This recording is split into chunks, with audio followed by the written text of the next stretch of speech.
Hi, normally at the beginning of our videos I'd turn to Felicia and I ask her where in the world we are, but she's back home in the States right now while I'm still here in the Europes. So I guess I have to ask myself that question. Where in the world am I? I am currently in the Albanian Alps. I don't remember what the official name of them is, but everybody refers to them as the Albanian Alps. More specifically at Valbona National Park here in Albania. I've been in Albania for almost a week now, and I've had a number of adventures, but I haven't really had much of an opportunity to film any kind of like introduction or myself talking. And usually Felicia is the one that talks a lot about history and what's going on. So I'm going to take advantage of the fact that she's not here and kind of skip the history lesson for this video. Hold up. Y'all thought you were going to get away without the history of Albania? It's a good thing I came along, right? So now I'm going to provide you with a little bit of history and a little bit of geography and a little bit of culture about the country of Albania. So first of all, where is Albania? Well, it's a country in Eastern Europe, situated partially on the Dalmatian coast. So that's the part of Eastern Europe that is across the Aegean Sea from Italy. So part of Albania is beach. Part of it is plains in central Albania, and then the mountains go from central to northern Albania as well.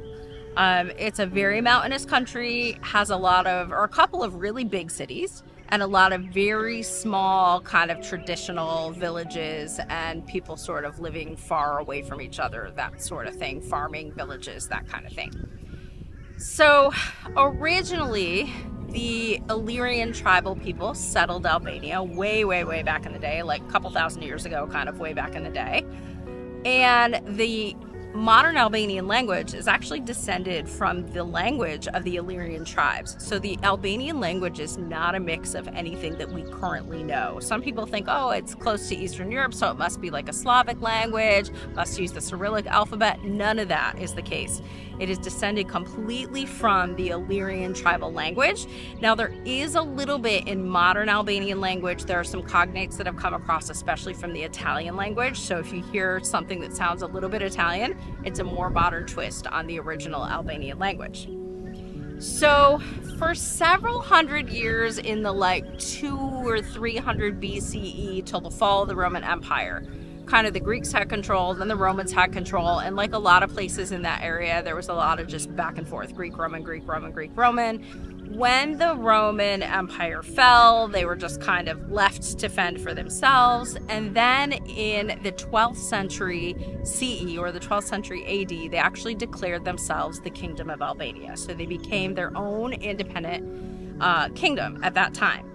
That rule lasted for a few hundred years until the Ottoman Empire came and conquered them in the 15th century.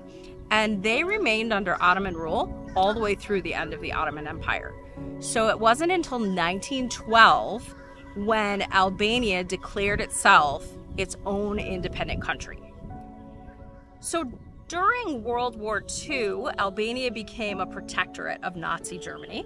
And then after the war, of course, when Nazi Germany had fallen, a lot of countries took to communism in order to try to survive in that post-war era.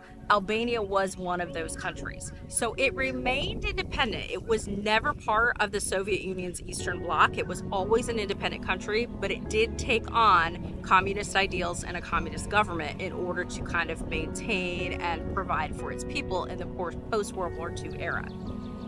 In 1991, when communism was starting to fall all over the world, there was a revolution in Albania which ended the rule of communism, and Albania became the country that we now know it as today. It's technically a democracy, doesn't exactly function like one.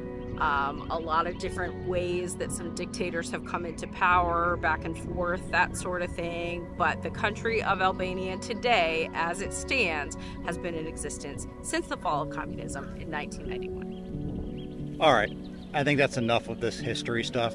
Back to our regularly scheduled program of the Albanian countryside, sans history.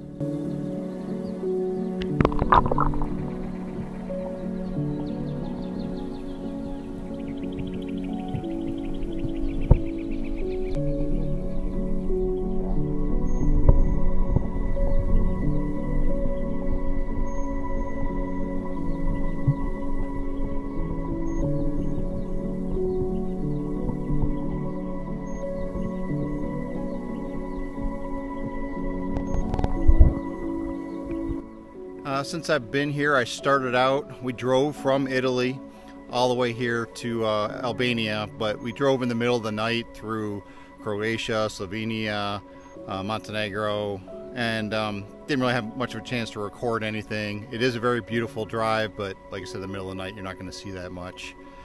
We did spend the night in Shkodër, which is right on the border of Albania with Montenegro. I filmed a little bit of video there. There's a large lake. I think it's the largest lake in the southern part of Europe. So I'll share some videos here of the area around there.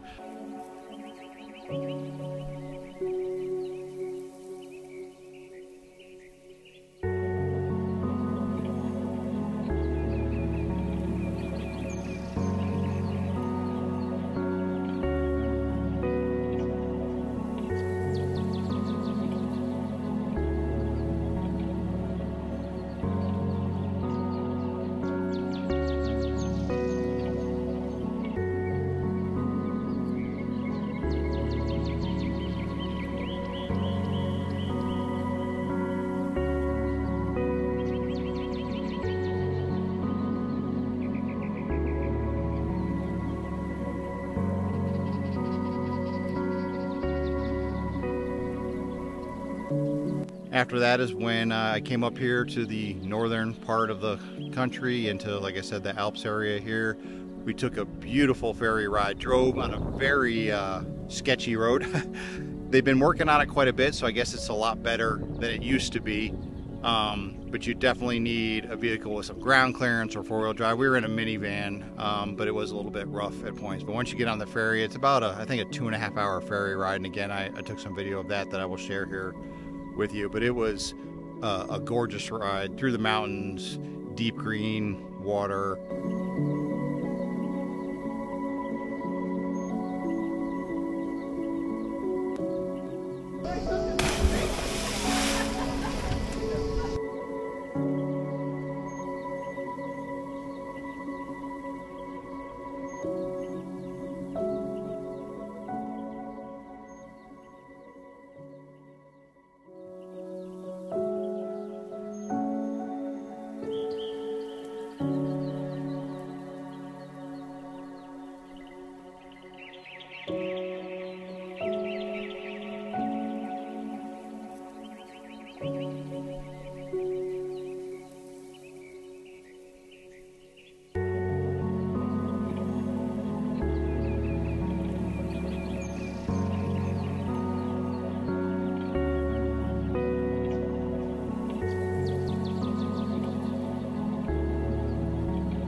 At the end of that, then got off and drove for another, I don't know, half hour, 45 minutes into the place that I'm staying. This whole area is very beautiful.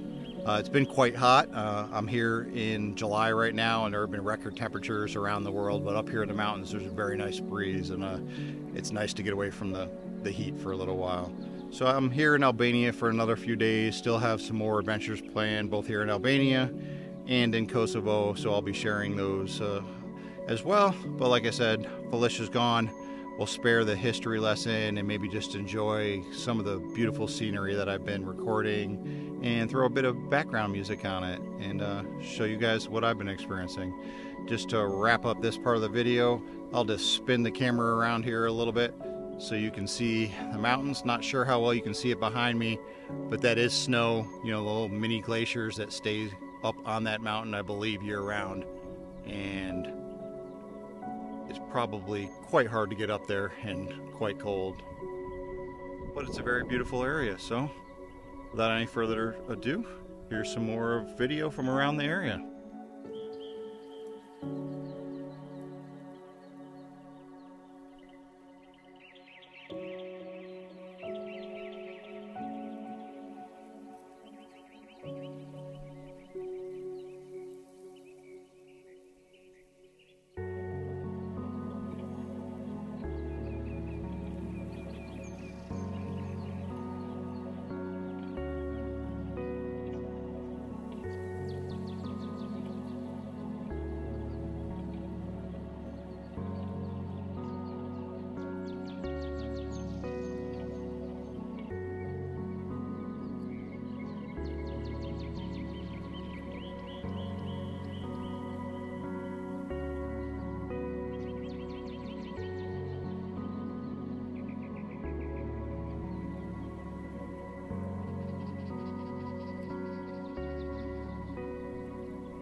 Perfect. Beautiful.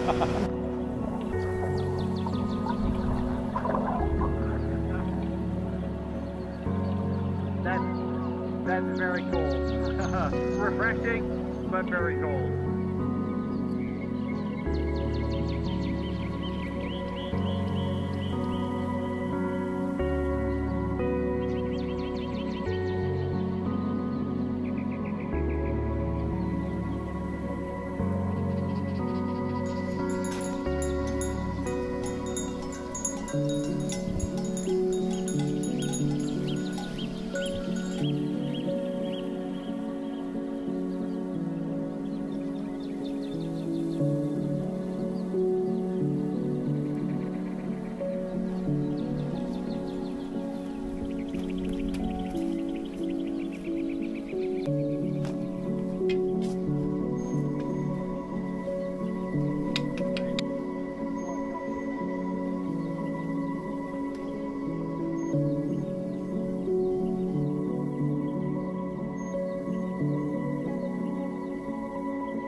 I said I'm not going to talk much about the history of Albania because that's more Felicia's thing, and as I said, she's not with me.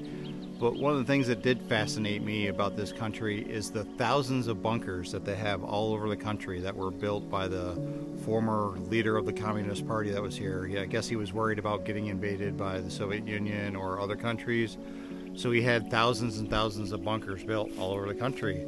And I wanted to make it a point to find one, so here's one behind me.